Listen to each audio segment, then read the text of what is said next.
ஏரியில மீன் இருந்தா பரவாயில்ல. சுத்தி பொணங்களா இருந்தா எப்படி இருக்கும்? அதே மாரி தான் இங்க ஒரு ஏரியில சுத்தி பொணங்களா இருக்கு.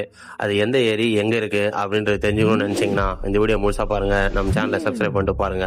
இந்த அதிர்ச்சிகரமான சம்பவம் எப்ப நடந்தது அப்படின்னு பார்த்தீங்கன்னா, 1942 இமயமலையில, அதாவது 16,500 அடி அந்த உயரத்துல இருக்கிற ஒரு ஏரிய வந்து அப்போதைய வன அதிகாரி போயிட்டு பார்க்க போறாரு. அங்க போயிட்டு தான் இவ்ளோ என்னடா இது எலும்பு கூடா இருக்கே அப்படின்னு சொல்லி பார்த்து அப்படியே அதிர்ச்சி ஆகுறாரு.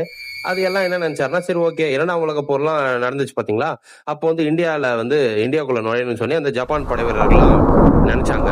அப்ப ஏதோ ஒண்ணு நடந்திருக்கும் போல இருக்கு அப்படின்னு நெனச்சு சாதாரணமா எடுத்துட்டாங்க. சரி எதுக்கும் டெஸ்ட் பண்ணோம்ல அப்படின்னு சொல்லி, அந்த எலும்பு கூடலாம் எடுத்துட்டு போய் டெஸ்ட் பண்றாங்க. செக் பண்ணி பார்த்ததுல பார்த்தீங்கன்னா, கிபி 850ஆம் ஆண்ட சேர்ந்தவர்கள் அப்படின்னு சொல்லி அத கண்டுபிடிச்சிருக்காங்க. அதாவது 1200 ஆண்டுக்கு முன்னாடி வாழ்ந்தவங்க தான் அப்படின்றத இது பண்ணியிருக்காங்க.